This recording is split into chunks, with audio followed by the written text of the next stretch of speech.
I'm a Bella them, Dossie them. They're not rich. They are not parts, bro. They are not parts.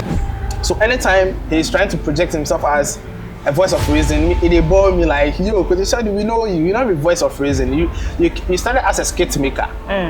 You know, and your skits were not even interesting. They were not even funny. They were very boring as anything I can think of.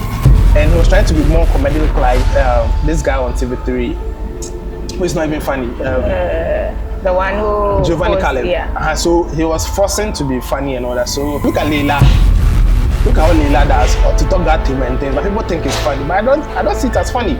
I see it as, you know, bro, grow up. Kufado's wife, Rebecca Kufado was the wife of Kufado's best friend in the UK at the time. So when Kufado's best friend died, after a few weeks, they got married. So it insinuated that I was trying to say that, you know, Kufado did something to the husband and took Rebecca Kufado from that man. Bro, it's not funny, yo. Like it's crazy. When I say people think it's a movie, Yeah. So they pointed the gun to my head and they said I should say my last phrase. I didn't know what to say. I was just numb. And I was just there. They said, one said, hey, mo fani check car in there, driving in Kakamani, or you couldn't cry, be open with you. Because the shorty even wants to be in parliament, bro. You know, so it's so overrated, but Yeah.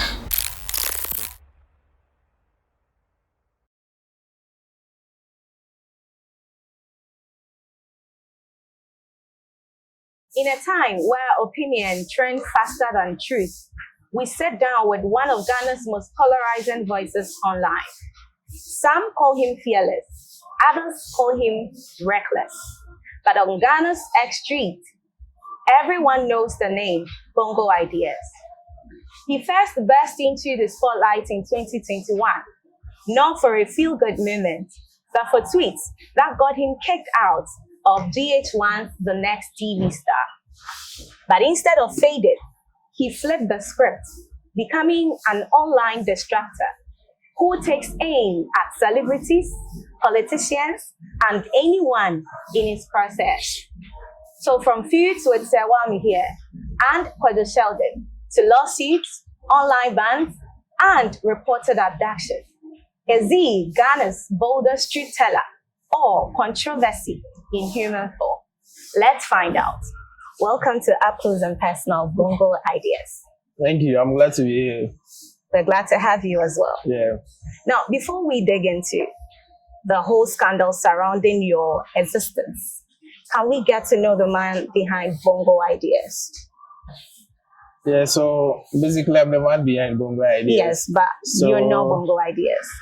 I am Bongo Ideas is an online brand.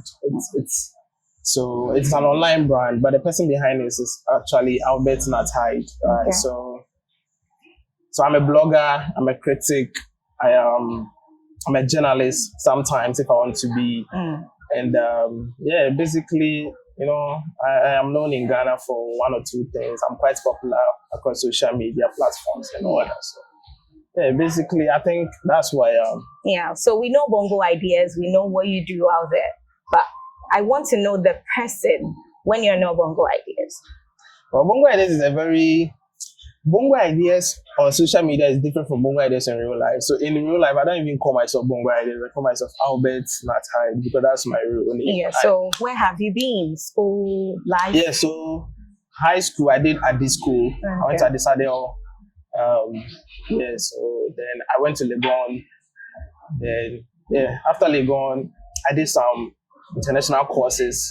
I can't talk about them, but, you know, I like to read. I like education a lot. So, you know, even at this time, I'm still studying something that is very, very relevant. So, yeah, basically, that's it. I don't consider myself as a Christian. I consider myself as non-religious. You know, right now I'm into Buddhism and all that. I'm studying Buddhism and all that. You're studying. Yeah, I'm studying Buddhism. And the light. I'm following their teachings and their philosophies. It's more philosophical than Christianity and other religions. So, Okay. but I was born into Christianity. And what took you out? Well, at a point, it didn't make sense to me, so I just had to leave the whole Christian faith. In what sense does Christianity not make sense to you? I feel like it's business disguised as, you know, religion. From the concepts, the whole existence of Christianity, even from the beginning? You think Okay, it's been business? no, from the beginning it was just, worshiping God and all that. But I think now it has been monetized. It has been turned into a business venture. They will not tell you, but they preach it to they preach it. They tell you, they use the Bible to back up tithes and offerings and all that. And it has become more like you need to have more money to be at a big table in the church, right? So it doesn't really make sense to me. So I had to, but on every 31st, I go back to church because I don't know, I just go back to church, ICGC.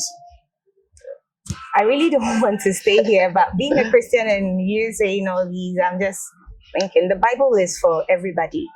So if you think some people are monetizing Christianity, why don't you take the Bible, stick by it, and do what is expected of you as a Christian, rather than going into things that you don't know where it's going to land you?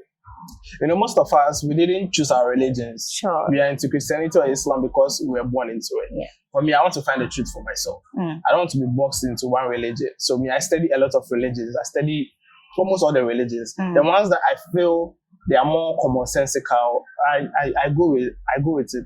Okay. Because at the end of the day, it's important being spiritual than being religious. Okay. I think religion makes you, it puts you in a box. Puts you in a box. It doesn't make you think the way you're supposed to think. You don't reason the way you're supposed to think. So that's it for me. That's true in some way, but that's fine. So you didn't mention your parents. Yeah, so I have my mom and my dad. They are all alive. They are still married. Okay. My dad is in Takrady. My mom is in Accra. So yeah. How many times does she cry for you? My mom has never cried. The only time my mom never knew what I do until I was kidnapped. Until my story about kidnapping. Yeah. He never knew because he's not a social media person. She's not a social media person. Even though she has a smartphone, but I don't really know what is happening. So until I was kidnapped before she got to, even my family members, until I was kidnapped before they got to know a lot about what I do, because most of the things I do. Based on that, let's branch off a bit. So I was going to ask you this later, but since you're bringing it up, I saw you in one of your TikTok videos talking about Angie Stylish and how fathers have failed in our upbringing these days. Which is I spoke about Angie Stylish, the lady who... Okay. So I'm thinking your mother didn't know about what you were doing the whole time, the pain you were causing to people and everything. I've not caused anyone pain. I think you're not being fair to me if you tell me I cause people pain. It's just work. It's work for you. At the end of the day, someone needs to say the truth, the way it is. So, but regardless, even if the person is wrong, they are going to be pained based on how you approach it for them. Well, for me, it's more about being blunt and being truthful. How you feel. If I tell you the truth, I don't care how you feel, because at the end of the day, it's the truth. But if I lie to you, I'm trying to make you feel good. But at the end of the day, it's not be the best for you. So I think the truth just needs to be said. You're not an emotional person. I'm emotionless. I don't attach emotion to anything. Then you've never fallen in love? I fall in love with my head, not with my heart. That's arguable, but let's go back to what I prepared for you. All right. So your name hit national headlines when you went to GH1's The Next TV Star. Yeah. Do you think that has placed you in a box, in a way, keeping you in that side that we got to know from there, or this is what you wanted to do all along? Well, the background story is I went there to look for information. Okay. I didn't go there because I wanted to be the next TV star. Oh. So then I was into a certain type of blogging that I was tracking celebs. So I've said it on several platforms that at the time I was more like investigative. It's not a journalist though, but a blogger who investigates celebs, what they do with their private lives and all that. So I was more into that. So I heard that on the show, Nana Banama was bouncing people because they couldn't speak fluent English. And she wasn't accommodating people who speak Twi or local languages. So I went there to look for information so that I can make a blog post, because at the time, my Facebook was a bit big, but I wasn't really popular on other platforms. So that was the reason I went there. But No, they've already planned for me. And I didn't know I was that popular. I didn't know I was even known at the time. How they even got to know me, I was even surprised. But later on, I realized that someone gave my information to them, so they prepared for me. I was the one that they were looking for, So, yeah. So the fact that you were there for other reasons than the next TV star, is that why you went unprepared? Yeah, I didn't go there to impress anyone about becoming a TV star. I've never thought about being a TV star or anything, right? That is not my field. That is not something I'm so enthused about. I was looking for information. Okay. And if you want to get that information, you need to be part of the people, the people auditing. You can't just go and be there and be looking for info. They will start you, so you need to be part of them. I was asking people questions. When you go and come and ask you, what did you hear? I was jotting down points and all that.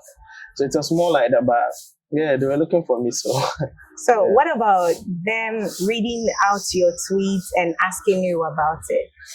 I still have your face from that time in my head. Oh God. Anytime I look at that video, I feel so embarrassed. Yes. I feel like I could have done better. Exactly. For real, like, I feel like if it is today, the outcome would have been different. The outcome would have been totally different. Yeah. Was it because you didn't know they already had your information? I knew nothing.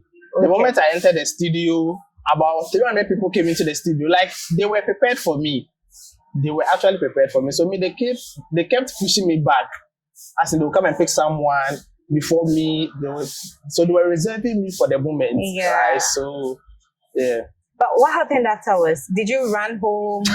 Did they come to talk to you?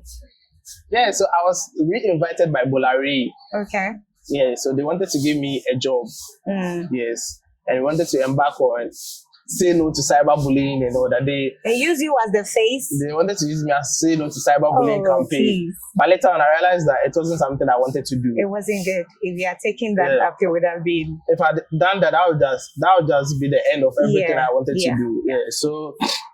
Besides, I feel like it's insulting for me to write about you and then use me as this.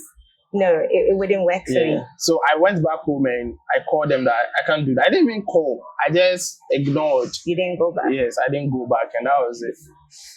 So would you say you rode on the fame of the whole of GH1, or it was Sewa he tweeted about? So was it Sewa's fame you rode on at the time? It's not just Sewa. I think Sewa, Nanaba, and others. I've not written anything about her, but she was part of the judges. Yeah.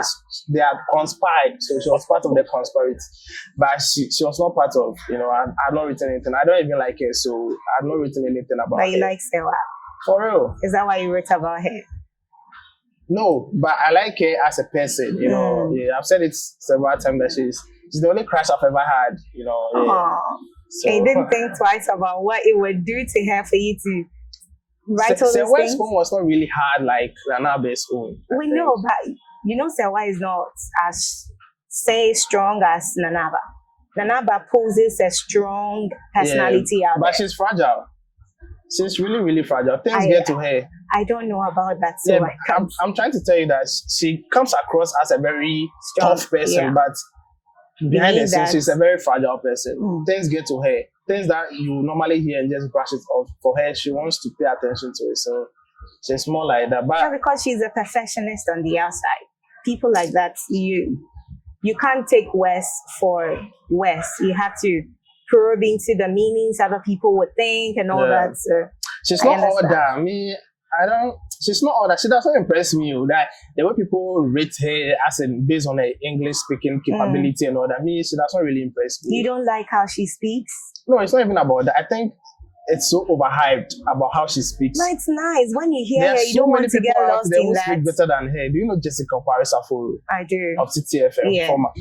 She's way, way eloquent. Like, well, we're not talking about Nanaba. Let's end it there. You're very vocal about the failures of MPP. You were very vocal, even attacking the president, then the former president, John Akufo-Addo at the time, about a lot of things, even probing into his marriage and all that. But you're not as vocal with the NDC now. Is it because you're more aligned to them? No. It's not like that. it's basic about papa, but it's not even about campaigning or anything. But everybody can attest to it. It's everybody can attest to it. The workings are there to show for it. I had against Akufo-Addo was not personal. It was. It was never personal. It got personal. It got personal at a point. It got personal at a point, but the beginning it wasn't personal. It was just, general sentiment against him as a person. I voted for him in 2020. It doesn't excuse everything you've done to him. So that should tell you that at a point I believed in him, but he came and he flopped. You know, okay, people have divergent opinions about whether he performed or not, but in my estimation, he didn't live up to the expectation that we wanted of him, because he came across as someone who really wanted to do so much for the country, but he failed in so many sectors. So when we go at him, it was more from that feeling of disappointment. That's why we go at him. If you look at the election results, it was a verdict on it wasn't even about Bawumia, it was a verdict on Akufo-Addo. Are you sure? Yeah, it was a verdict on Akufo-Addo. Like, it wasn't about Bawumia. I don't think Bawumia has done anything at all. I think you Accra people, you really don't like the man, because I've spoken to a couple of people here in Accra, and how they talk about him, it's as if he came into office and he slept all through. It's not just Accra people. But in Takrady, they destroyed his statue. Accra people are not in Takrady. Yeah, but I think it's a national something. I think after 2022, but you just don't think this is a laughter. normal thing for Ghanaians? When you serve your 4 years, they expect you to flop in the next 4 years, which makes up the 8, so that they can kick you out. You don't think it's a Ghanaian thing? It's not a Ghanaian. I think it can change with good leadership. I just feel like at a point, Nana Akufo-Addo wasn't listening to anybody. Okay. He became too arrogant. He became so, I don't know the word to use, but he wasn't just listening. He was just doing anything that he wanted to do, because he realized that, he was just living off it. People were complaining about e-levy. They would do a cake. People complain about certain things. He will not even pay attention to it. He will address and he will just move on. There will be local issues. He will not talk about it, but he will go and grant international interviews and be talking about international issues while there are home issues. Right? But you don't think Ghanaians are just frustrated because everyone wants something? It and wasn't he's frustration. one person. It's about leadership. Come on. It's not about being one person. He wasn't just failing. All his appointees were also failing in several sectors. Right? But I think if you're an MPP person, you will not feel comfortable about that, because you feel, Akufo-Addo has done free SHS, he has done STEM schools, he has built roads. Bro, those are basic stuff. That is the barest minimum. We want more than the barest minimum. Mention one thing you wanted he didn't give. Any president can build roads. Any president can do what Why he did. didn't they build before him? No, I try were to be bad. a PR for Akufo-Addo right now. Do you know that? No, I'm just trying to say that if you want to say he did bad, at least that's what the good he did. That's why I said, see, leadership, the concept of leadership is more, it's okay, you can do stuff and people will still hate you for your character or the way you present yourself, right? So it's more than just doing something. It's more about who you are and how you come across as a person. Akufo-Addo did not come across as a likable person to the entire populace, right? You could say he had just had enough. He was getting old and everything, and you people were just on his neck every now and then. Do this, do that, don't do this, don't do that. That's the presidency. If you're not ready, you don't enter. We are going to put it on you. See, Mahama, it appears that Mahama has a goodwill right now, but the goodwill is going to wane. After 1 year or 2 years, you see people will start going at him if he's not performing on his promises. Yeah. But right now he came and he said he was going to reduce the dollar. He has done it. He said he's going to reduce certain things. He has done it. Right? So it is a step in the right direction. We are seeing that he's now introducing some things that he took off, but we're not doing politics. That's why I'm telling you that when they get to that point, you are not the one to determine it. So the Ghanaian people will come at him. All right. And I believe that there are so many. Waited. See, MPP, NDC, they will always get their 4 million votes, no matter what. But the people who decide who become a president are the neutrals. The people don't belong to any political party. MPP had 4 million, NDC had 4 million. They will tell you, our people didn't vote. But that 4 million is constant. Nothing can change it. But the people who determine who becomes the president, there are people who don't belong to MPP or NDC. Now, so all the Kumasi votes that came out, that about 2 million people didn't vote in Kumasi, you don't think it said nothing? No, it's not true that 2 million. What even proves that if 12 2 million people voted in Ashanti region, it's going to affect the national outcome because we have Because they didn't want to vote against their government. 16 regions in Ghana. You want only 3 regions out of 16 regions. Like I said, we are not doing politics. You mentioned that people could like you, could like what you do, but hate your personality. For real. Does it translate to you as well? Oh, yeah. Is it your character people don't like or your personality itself? I think it could be both, you know. Because you're not a likable person? I'm a likable person in real life. You know, I'm a very sweet person. I'm a sweet boy, you know, but I think people pay more attention to my message than the messenger. Okay. So it's more about the message. When people speak about Bongo Ideas, wakasi, so it's more about the message. It's not even about you as a person. And for me, my life is not in the public domain. That's my private life and the things I do. It's more about focusing on others. So yeah, but I think if people don't like me, you know, it's normal for them not to like me, and I don't begrudge them. But at the end of the day, they should pay attention to the message, not the messenger. You know? We hope they hear this. So people say you're more of an activist than a journalist. What do you say to that label? Yeah. I think I don't describe myself as an activist because I don't want to be in that position. Why? Because that position is a bit dire, as in it's come across as if you're fighting for the people. But at a point they could also crucify you for trying to fight for them if they feel like you're not fighting the right cause for them. So you can't be Jesus. I can't be Jesus. I don't want to put myself in a position where to be like I'm fighting for the people. I'm but fighting for what I think. You can hold yourself in position where you crucify people who want to be like Jesus. Yo, let me just ignore that. But I'm just saying that I fight for what I think is right. Okay. It's not about fighting for the people. But if I think this is right, I'll do it. There are certain things that I ignore. You know, they go for demo in Accra all the time. I've never partaken in any demo, but I still do what I need to do on the media. So yeah. So we'll get to your abduction. Have you faced any other direct threats or political pressure or anything of the sort? And how has that changed how you're afraid for some things and how you go about your blogging? Yeah, before the abduction, nothing of that sort ever happened. No, from individuals? Nothing. I've never been confronted. You don't even see me in public. Okay. When I'm in public at the time, I used to disguise myself. Oh. So I could come here, but it wasn't a NAS per se, but I could wear a hoodie with a spectacle, then you know you don't even recognize me, right? So yeah, but until the abduction, I wasn't really confronted or anything. When people even see me, they'll be like, "Hey, Bongo, a hard guy," you know, that kind of thing. Yeah. So it wasn't like that until it happened, and I was really, really surprised that it happened. Take us through that. Yeah, so on 13th March 2024, I made a tweet about the president at the time. At the time, the president had posted something. He had gone to his former wife's village or town to go and commission a new library. And the library was commissioned in the name of that former wife. The wife is dead, Valerie Ekufado. So I was like, how can you commission a whole library in the name of your former wife when you've used state resources? You know, but if it's more like you are using your own resources, you understand, but you are using state resources, so why not Rebecca Ekufado? That one you understand. But this is someone who has died long ago. Yeah.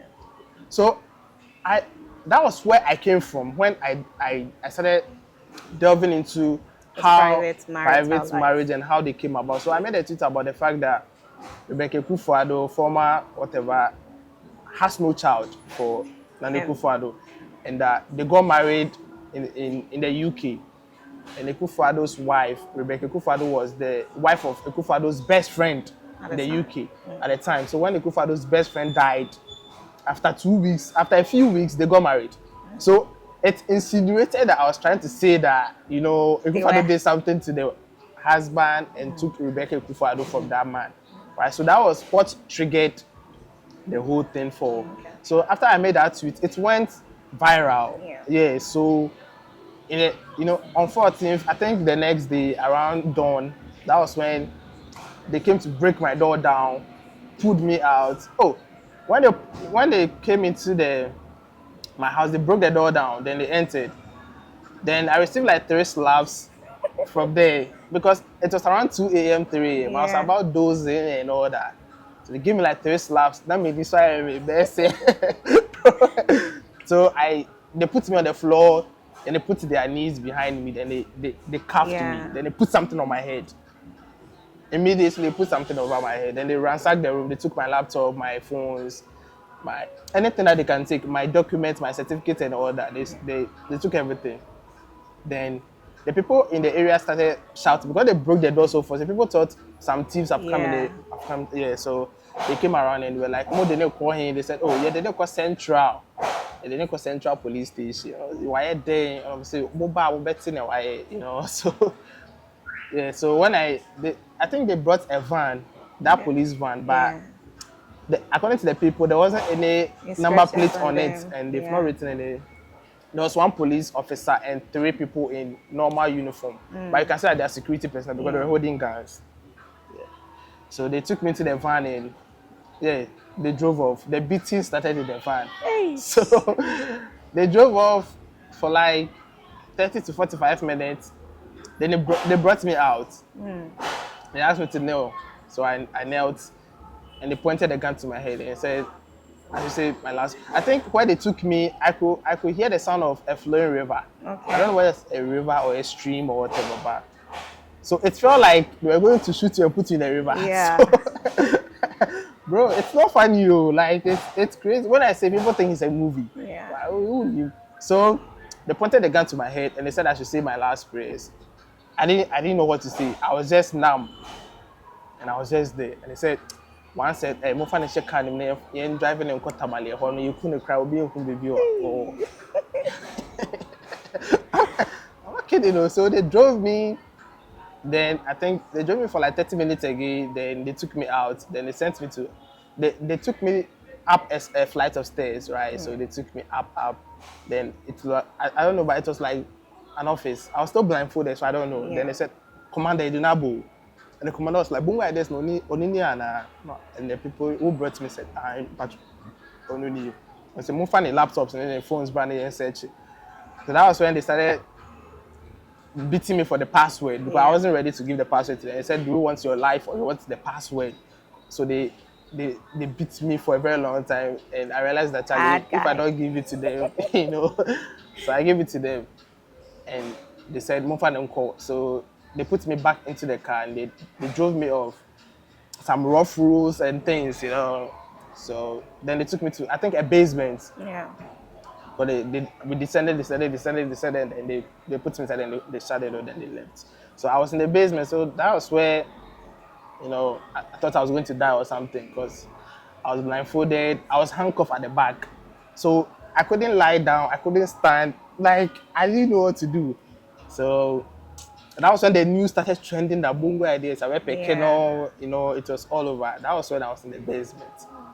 And the news was trending. So I was there for like 8 hours. So it wasn't even up to a day? No. I mean, in the basement. Like 3 days. No, I mean, in the basement, I was there for like 8 hours. I mean, they came back to pick me to another place again. Okay. They were just changing places with you. Because the story was trending, so they thought people would be... Yeah, and they were changing the cars too. Okay. The cars they brought me, they thought people would, my area, maybe someone would follow that car. So they were changing the car. When they bring me, they send me into another car. That's why I said, I felt like they put me in a V8. Someone said, "Obi, I blindfold." They don't say V8. But I've started V8 But before. when did you make the connection that it could be because of the tweets about Nanado then? Oh, yeah, that was what they were saying in the car. Or they were conversing? Yeah, that was what they were saying. They said, "Oh, yeah, what I say, the president, no, so on board the home body, and you want to also work." As I said, that on the area, I found who bang. And the police officer was like, "Me police officer, me executioner," So I was a bit scared. I said, What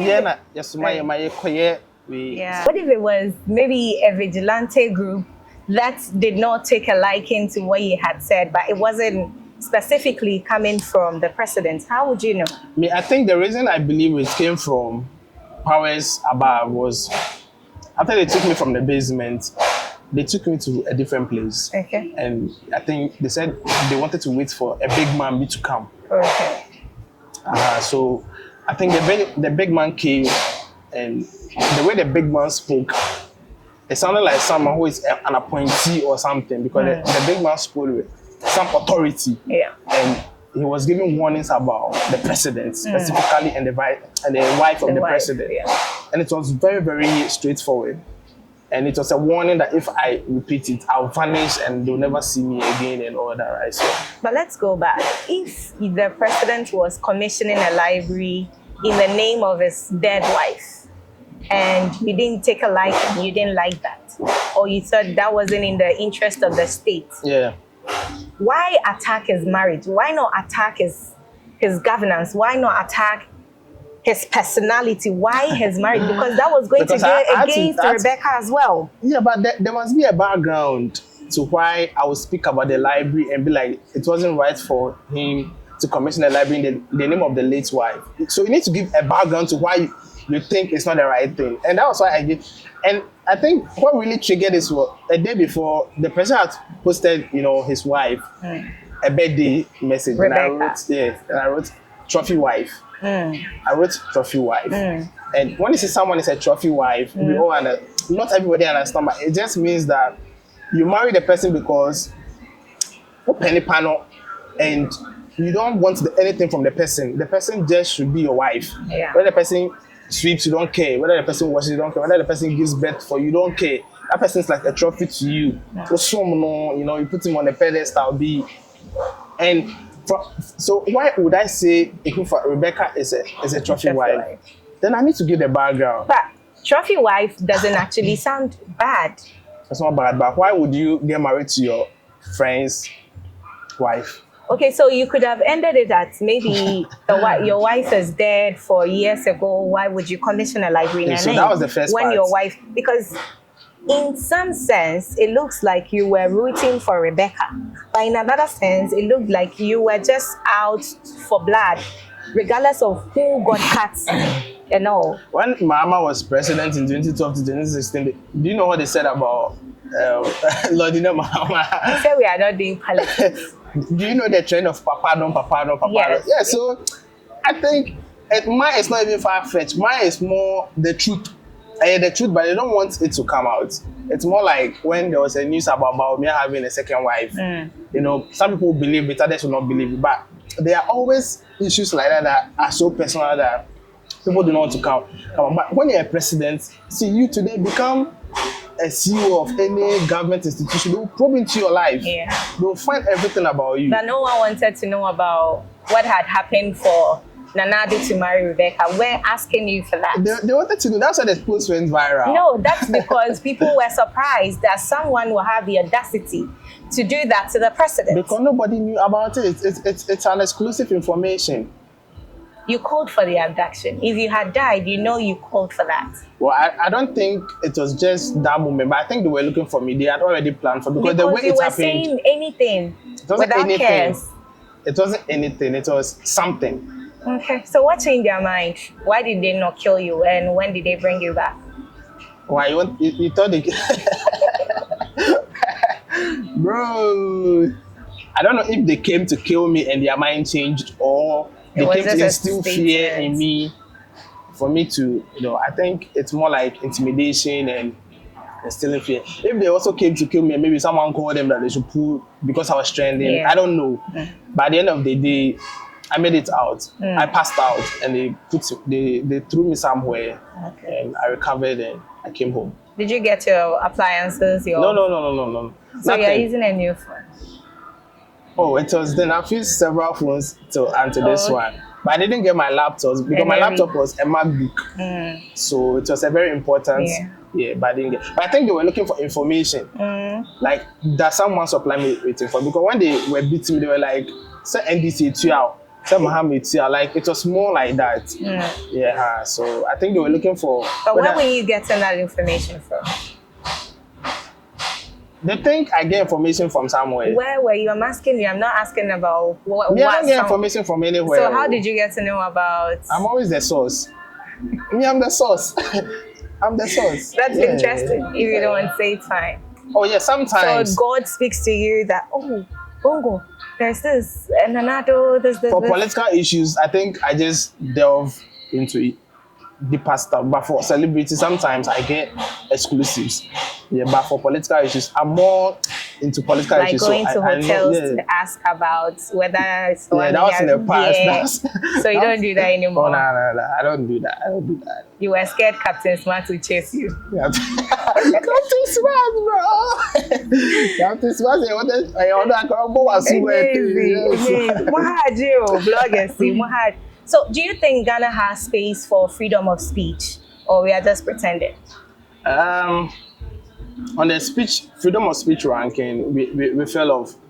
I think when you look at the ranking, we fell off during the tenure of Nana Akufo-Addo. It wasn't just me. We have Manasseh Azuri Awuni. He had to flee the country. We had Erastus Asaredonko. He was doing Galamsey expose. He had to flee. Like a lot of people who were. And that's Arimeyao, and that's had to flee. Because though, see, it wasn't easy. They were going below the belt. It wasn't below the belt. They were doing their work. I think you're a journalist. You need to side with the journalists more than the government. I'm not siding with the government, please. Yeah. They were before tomorrow someone picks me up. So it affected the ranking by Amnesty International and other international organizations. But for now, people are saying Aban Papa, but we are Canada. So let's see. Aban Papa Badabe.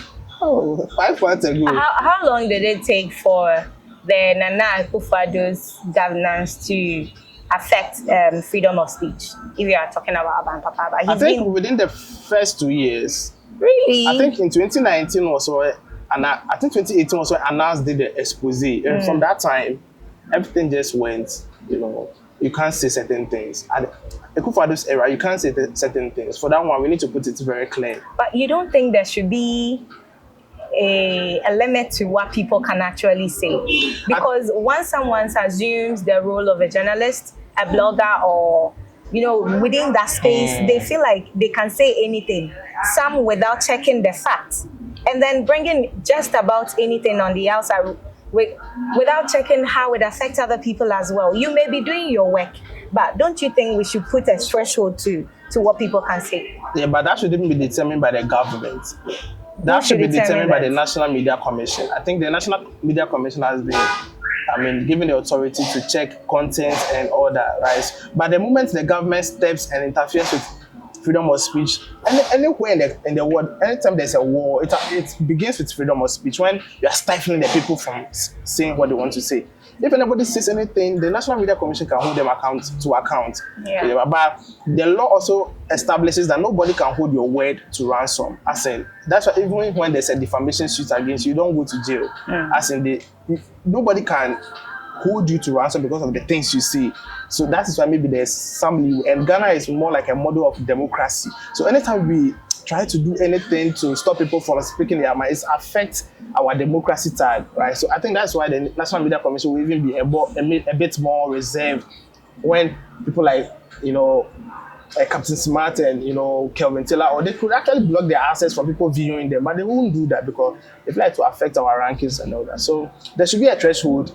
There should be checks and balances and all that, but it shouldn't be like the government is trying to interfere. No, that wouldn't help. Okay. That's nice. But how much of your content is created for virality? Do you feel torn between creating, publishing, posting for it to go viral, or do you think about what I'm posting, is it accurate? Have you ever been torn between these two? Well, the motivation is not about going viral, but I just think that the things that I talk about, if anybody should speak about it, it will necessarily still go viral. Because I don't know, but the way I say it and the way I put it, you could say the same thing, and the way you put it will be different from the way I put it, right? So it's more like the way I frame my words and put it out there, that's why it goes viral. And because I built a certain reputation, people want to listen to my side of opinions on issues. So I think that is more about it, but it's not about I'm sitting in my room and I'm thinking that, let me post something so that it will go viral. No, I never think about that. If it goes viral, cool. If it does not go, but I think just about 95% of the things I put out there go viral, so it's more like that. People don't want to who don't want to listen still listen. So, yeah. And do you think they listen because of the drama it comes with or the truth? I think it's more about, you see, the truth. Nobody determines what the truth is. Your truth can be different from my truth. The truth is the truth. Yeah, but we have half truth, we have facts. I'm talking about the general truth. What is right, what is wrong. But truth can also not be a fact, right? So I think your truth, the way you see Nana Brown could be different from the way I see Nana Brown, but that could be your truth, and that could also be my truth. So it's just nuance. The way we all see things are different. Me, I just see things from a very different perspective. I'm not a fan of anybody. So if I'm speaking about somebody, I don't say it from a fan point of view.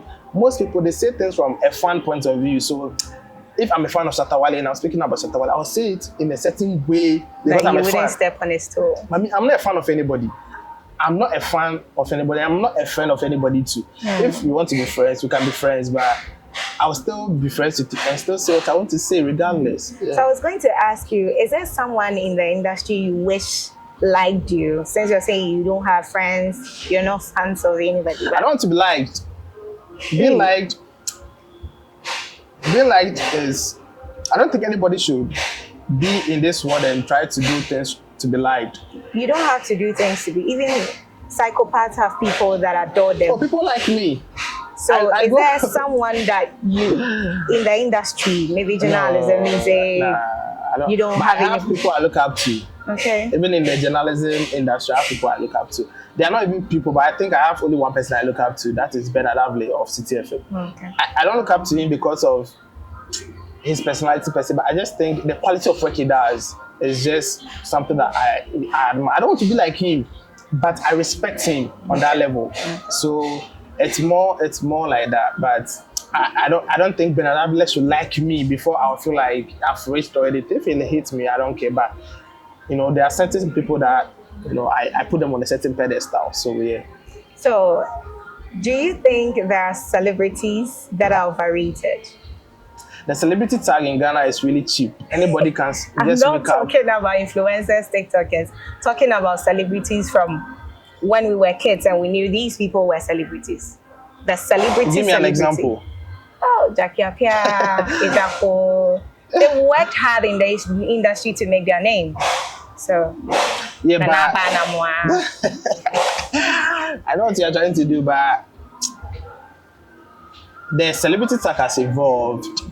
I just want to, it has evolved. Now, it is too cheap to be called a celeb. The moment you trend on social media, some people even consider me a celeb. Man, hey, me celeb, I'm not rich. I don't even want to be put in that box, right? So, I think you need to do much more to be recognized as a celeb. When you go online, you need to be celebrated for something. You need to have a certain amount of fame. It also comes with money, it also comes with certain, personality online and all that, following. You need to have certain amount of following and all that. And also influence. Most people are popular, but they don't have influence. Right now, how many celebs in Ghana can actually say something and people will come?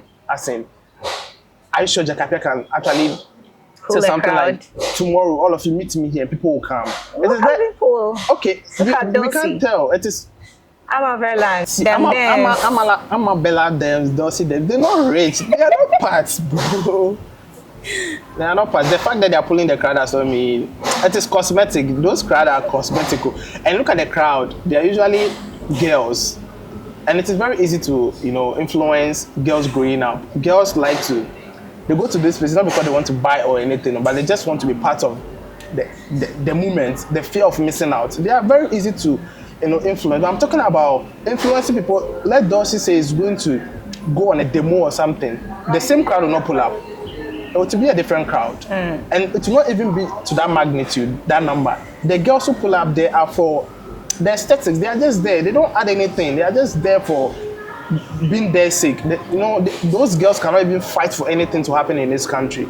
Their voice do not even reach those places. They do not even respect their voice because the brand they've built is more on, some, vlogging, those kind of things. But the more real issues, the pressing issues, I think we should have more influencers for that aspect.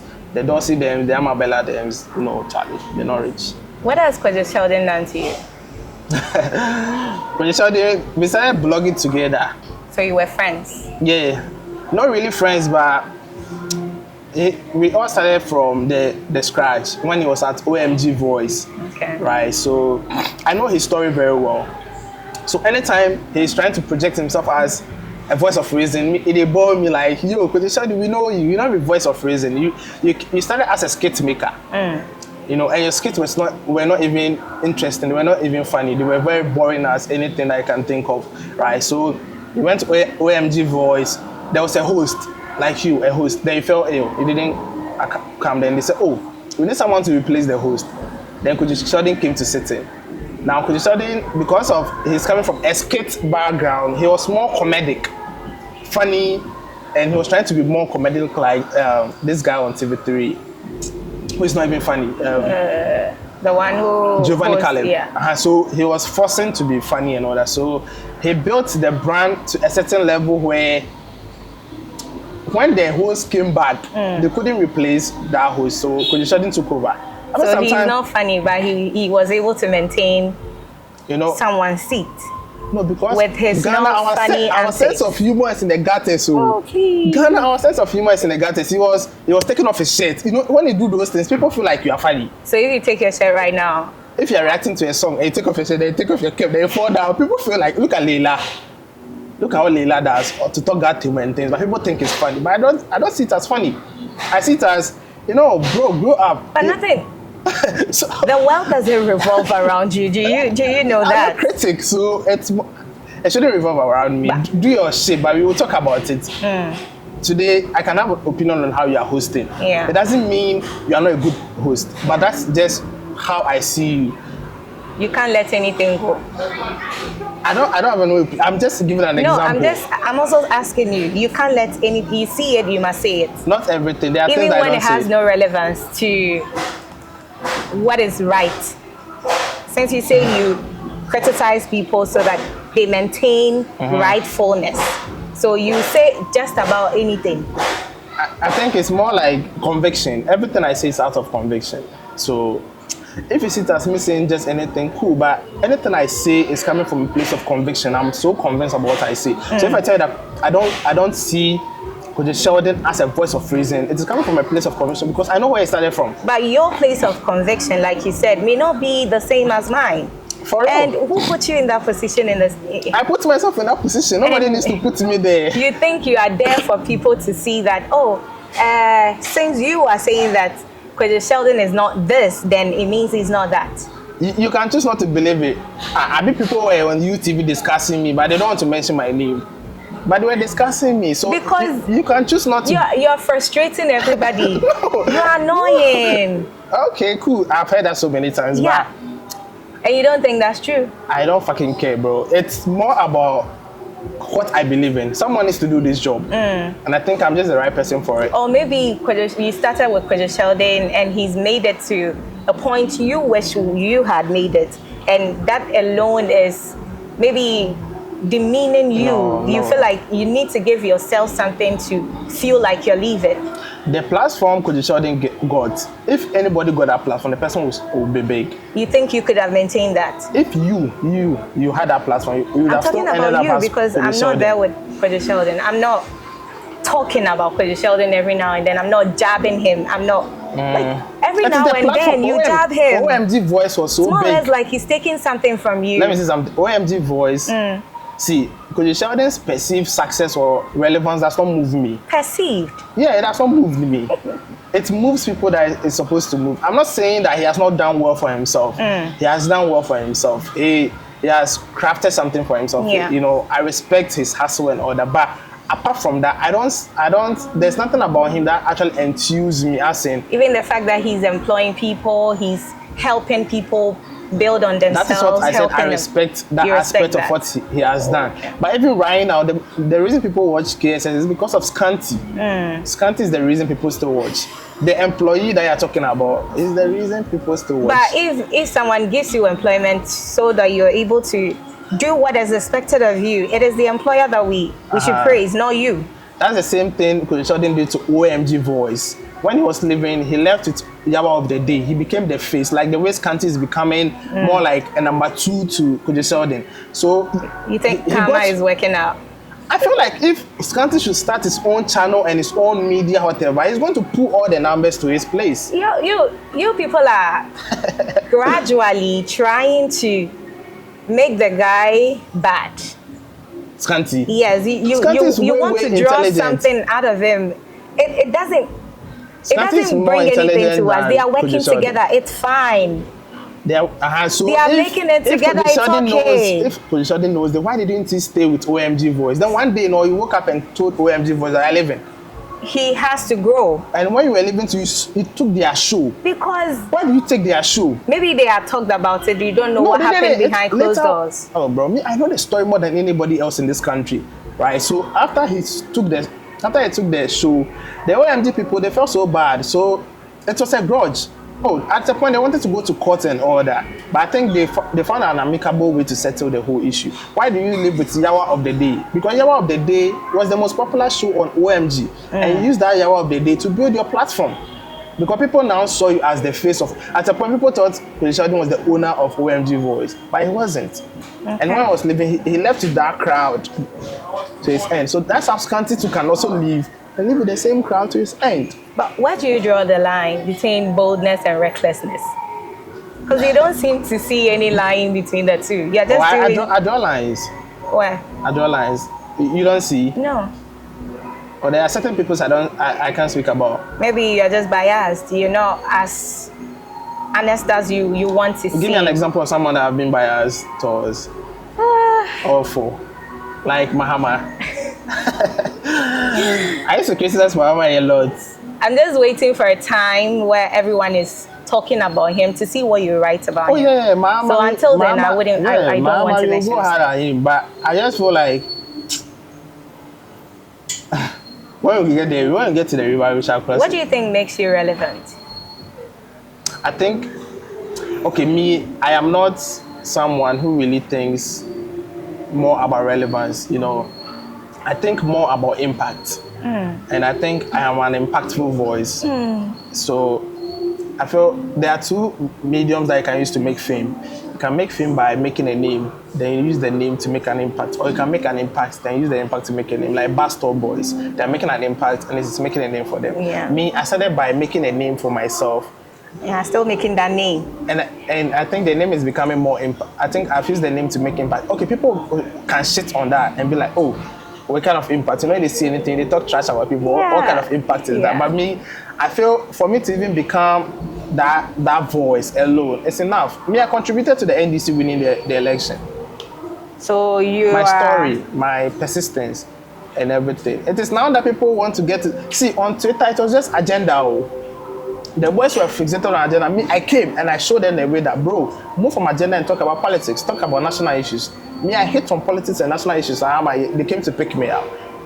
So and I have a story. No, it's gingered people to also move from agenda. Because first it was just agenda trolling. When you post a picture, then they'll take it, then they'll be trolling you. Now it's more about national issues. The more is happening on Twitter. Twitter even won the elections and all that, right? So I think it's an impact. Now people want to talk about people who are not qualified to even talk about politics. They are not talking about politics, right? So I think in a way I came to change the whole phase. And now when I put anything out there, people don't just consume it. People be like, okay, is it good? Is it Chatawali anywhere dana, Sakode anywhere dana, that kind of thing. Yeah. So now that you mentioned Twitter, it's where you made the fame. I have two questions on that. You told Nanaba and her crew that Twitter's live was just online thing and you had real life. Are we to take your words for it? Because if online is online and real life is real life, why should we, people living real life, be bothered about what you do online that is not even real life? What I said about that, what I said that social media is a different world. It's not real life. That's not even pertaining to me alone. Okay. It wasn't even about me. It's just about the way people operate social media. There's somebody at Abu Abu. He's watching someone on TikTok, and he sees the person living a good life in Accra, quote on unquote, and the person in Abu Abu oh share our life and the person also live that life. You can sponsor it. Settings. But it pushes the person to work hard. No, it doesn't push the person. It influences the person to also want to be like them. By working hard? Not working hard. They don't work hard. They just want to be in that position. There are so many girls who have moved to Accra here, and they don't know what to do with their lives. That's true. Instead, they can be at where they were. They could have been at where they were and still do what they wanted to do, but they are here in Accra because they are watching a lot of social media. Okay. And I mean, I feel like these celebs, these influencers that you guys look up to, it breaks my heart that you people don't know how they do all this social media thing. Yeah. The way they set the whole thing up, the rented cars, the rented apartments, you people don't know. So when you look at those things and they move you, then you're not living the life that you're supposed to. That's why I come in to expose that, to let you know that, this is not real, this is real. That's why I said social media life is different from real life. Okay. And bro, there are so many things, If I understand you from there. So now you've made your fame off Twitter. Say Twitter ceases to exist. Where will you be? I will check my Facebook. Yeah, so let's say... I will check my Instagram. But a lot of people take your words from... Okay, because I saw that you even have a very huge following on TikTok as well. So you're building TikTok, up. I just went there this year. Okay. I think I went there February. And already, Yeah, you have the numbers. I don't care about numbers. So when they took my account, do you know that when I was kidnapped, they took my old Twitter account. It was around 300,000 followers. Oh, okay. They took my password and they changed the password, so I can't get in. I've appealed, they're not telling me any stuff because they put a US number on it. So you need some code will be sent to that number. Yeah. And I started building. They were like, can Bongo build a new account? Right now, my new account, it's crazy. You see, so I don't care about numbers. I just think I can put things out there that will get people interested in. That is the thing. And I don't care about the platform. Okay. I'm on almost all the platforms. Even Threads, I'm there, and the following is still there. And I don't wake up and... So you're not limited to Twitter I'm alone, not limited even at though all. that is where a lot of people... That is where my fame began. But I was way back on Facebook. That's why my Facebook is still great. Yeah. But I was way back. It was Twitter that actually blew me. And I feel like in Ghana, if you blow on Twitter, we blow, bro. If you blow on Twitter, we blow. Now that it's more like if you blow on TikTok, we blow. Yeah. But it has always been who blow on Twitter, we blow. I don't think that the TikTok fame is a bit... It's a bit erratic. I said doom so no, but Twitter fame, if you're able to maintain it, you walk into places where you never thought of walking into. Okay. And people on social media will be like, oh, Bongo Ideas, places that I've been and people I've met and the corridors of power I've been exposed to. It's crazy because of Twitter. Yeah. It's more powerful. So what do you wish you knew when you were starting out? I don't know because I live life with no regrets, so I don't really know. Probably my choice of words. Okay. I think in the past I may have stepped on some toes based on the choice of words, and it is exuberance when you break onto the scene. Oh, giddy, So there are some people that Charlie, but how we do Okay. I've had my own share of problems. I've had lawsuits and things, so I feel like I could have done things a bit. With Kwejo Forex, you think it's maybe because you can't get the money, that's why you are mellowing? I don't know. I was never in court. Oh, okay. I was never served. Okay. But it was posted on social media, so they considered it served. So when they called for the court, I was never told. Like maybe I would have gone. Yeah. But I was never told. I didn't know. By the time I realized, after 2 years then I came on social media and then they posted the ruling. Okay. So I didn't know at all. But I just feel like free from court, free from care. Because the way our legal system is, it drags a lot. So if you can settle with the person and apologize and move on, it's better than going to court. And you can actually have a case, but is it worth it? Yeah. No. So yeah. So on that note, what advice would you give to young people coming up who wants to also address issues of power, like people in government, they want to address their issues like you are going about? What advice will you give them? Not specific advice, but I just feel I don't have specific advice, but I just feel you need to be knowledgeable about the things you say. Me, I rate intelligence over beauty. I'm sucker for intelligence. So, and for anybody to be, attracted to you, I think mostly we the youth, we are attracted to beauty and all that. But me, I think the people in power, they are attracted to intelligent people. So when they pick their phones and they read something from you and they say, hey, I didn't work on it, Charlie, very, very on point. So they'll call you. They can arrange meetings with you, So I feel if you want to speak about any issue, just be knowledgeable about it, just be rational about it, just be intelligent, read more. Most youth, they don't read at all. They don't know more about the economy, Eurobond, IMF. They don't really know those things. So when they post those things, they don't even know what is happening. But read and be more, knowledgeable about things. If you do that, that is your power. Okay. Yeah, that's all. How do you think Ghana should deal with how social media is changing our youth? How do you think the government should go about it? How is social media changing our youth? Right now, a lot of people seem to have dropped shame to the back of their bags. They are hiding shame. So they are living shamelessly. Everyone can drop nudes anywhere, their sexual content and all that. And it seems to be because it's free out there. Everyone wants to go viral, so they do whatever it takes. How should we go about this as a country? I think TikTok came to mess the whole thing up, the whole social media thing. It was a bit polarized back then, but it's not as polarized as it is right now. And I feel the content on Ghana TikTok, bro, when you go there, they talk about Mebu Dia, Wajubi Kuno, and those people mostly are from the, Kumasi area. I'm not. They are more. If you see them, they are more. Some people can even pick egg, then they'll hit it on the floor, then they'll video it and put it on TikTok. And when you look at the person, free so baby, what I say. So I feel TikTok is more the reason that things have really changed. I feel the quality is not really there, the content is not really quality and all that. So if it's, I don't believe in the regulation of social media per se, but I feel National Media Commission has actually put in place some content regulation. Even on our TV, we see a lot of people in the name of discussing adult content, then they'll be doing, things that are not supposed to be done, right? So it's more about some regulation and all that, but I don't think government should be the one to block it, because in other countries where social media has been blocked, it has created a lot of problems. They should do whatever they want to do, but Charlie, I will say, any baby boom, Kumasi phone, or else Kumasi is tired of you, please.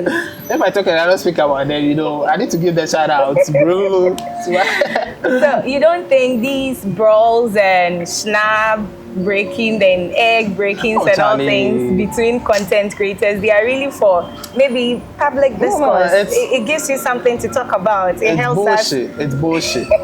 It's bullshit because Obi girl, like why should it be content? Why should it be but content? When you are bashing people up and down, you the Sheldon's issue, it's out there. People are discussing them. But he told me that me tree bike there, so tree bike, bro. It gives some of the content creators something to talk about. But he was the one insulting me like, where Jimmy for? I never said where Jimmy for me. I was more about me you're intelligent enough there, right? So it's more like that. But I feel, Obi Diabo and those things. And to TikTok, we didn't used to see those things, but it has given people their platform. And ironically, those are people with the big numbers. A lot of people follow them. When you look at the likes and the comments, crazy. Maybe it's just exposing us as a country or community. It's what people are doing in their homes or. It's the demographic. It's the demographic. See, it is the demographic. Someone born at Osurage, someone born at Cantonment, someone born at Islay will never do that. I know what I'm talking about. A demographic. Okay. That's why sometimes when I see those Wasa Ekopon people doing those things, I feel like a demographic. Everything is about enlightenment. See, you can be born into a village, but when you be, it's not about baby awo, but baby awo also. It has a lot to play. The upbringing, the things that I've been exposed to, and I feel that some people out there, they've not been exposed. I'm not saying that we don't have people in Accra. I'm a gang. When you go to the gang communities, you have people who do gay stuff, and they bleach and all that. I'm not so it's not like it's just the but it's when I go on TikTok I see more from that side and I feel like I will say it be found Okay, last but one, what distinguishes you?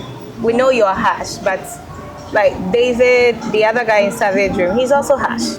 What distinguishes you? He's acting. Dave, okay. Dave is a friend. Maybe you're also acting. For me, I don't act. This is me. From childhood, I've always been opinionated. Okay. Me, I was kicked out of lectures, class. I was banned and things because of the way I was opinionated, right? But it didn't really affect me. If you're a lecturer and you come to class and instead of teaching, you're talking about something that is weird. I mean, I raise up my hand and tell you in a very, very cordial way, with all due respect, but they don't like that. Yeah. In our part of the world, Akwalan Kasa, Penyin Kasa. Always right, yeah. So I want to break that stereotype, and I think that is what is more of my focus. That is what I'm more. The special thing about you distinguishes you. That's what I don't know, but that is what is more distinguished about me, right? Breaking the stereotypes, speaking truth to power. I think the reason people have problem with me is because they think I'm young, and there are certain things I don't need to say. In 2021, I want to see my video, and I say, when people see me, they feel like, oh, but me, I'm very, very young. I left school very early, but it's just that, speaking your mind and all that, people feel like you are too young. Yeah. When you can cry, to say okatechi because they think it's older enough, so bet me I can your person oka. Until they feel the way is older, so bet me I can your come. But Bongo Ideas come so usa. I don't pala be kasa pe. Okatechi no go for come as we be class so be say oh no. And Africa now, go to America and see, go to China and see, you can say your mind. And then Mr. Beast, he started this whole thing at 17 years. Now he's global, 23 or something, right? So it's not about that. Man can say, in sorrow, I didn't pay for it. Yeah, so what mean? Oh, nah. Those who appreciate, they appreciate me. I'm telling you, there are big men in this country that they respect what I do. Okay. They invite me over. And it's not everything I can say, but there are big men in this country who give me the moral support. Sometimes it can be monetary, sometimes it can be opportunities and all that. They believe in monetary. Oh yeah, sometimes. Okay. Yeah, they can give you some few dollars and stuff when you go and see them, right? So there are people believing you and there are people who don't like you at all. That is how life is. Just focus on what you do and stay relevant. Okay. So are you looking into venturing into formal media or politics? Me, if I venture into anything, it will be politics. Okay. It wouldn't be honorable Bongo Ideas. Not MP per se. Okay. Not MP per se. President? Not per se, but common floor member. Yeah, maybe be part of a political machinery or something. Okay. Yeah, okay. That is better than I don't intend to be in parliament or anything. Parliament is so overrated. Yeah. Like everybody wants to be there now. So it's Koji if he wants to be in parliament, bro. So it's so overrated. But I just want to. It has always been my dream. I want to relocate to the United States of America. Yeah. I want to go study, scholarship, go study and stuff like that. So that is my motivation. Okay. If I leave Ghana and go to America, probably you'll never hear from me again because I want to go into cybersecurity and stuff like that. So yeah, let's see. All right. Thank you for coming to Up Close and Personal. Thank you for the conversation. I had my notions about you, but I think I've also been enlightened based on how you've spoken. Yeah. And also, I'm glad you sat with me today. Sure. Thank you for staying with us here on Up Close and Personal. We hope to catch you same time next time. Thank you.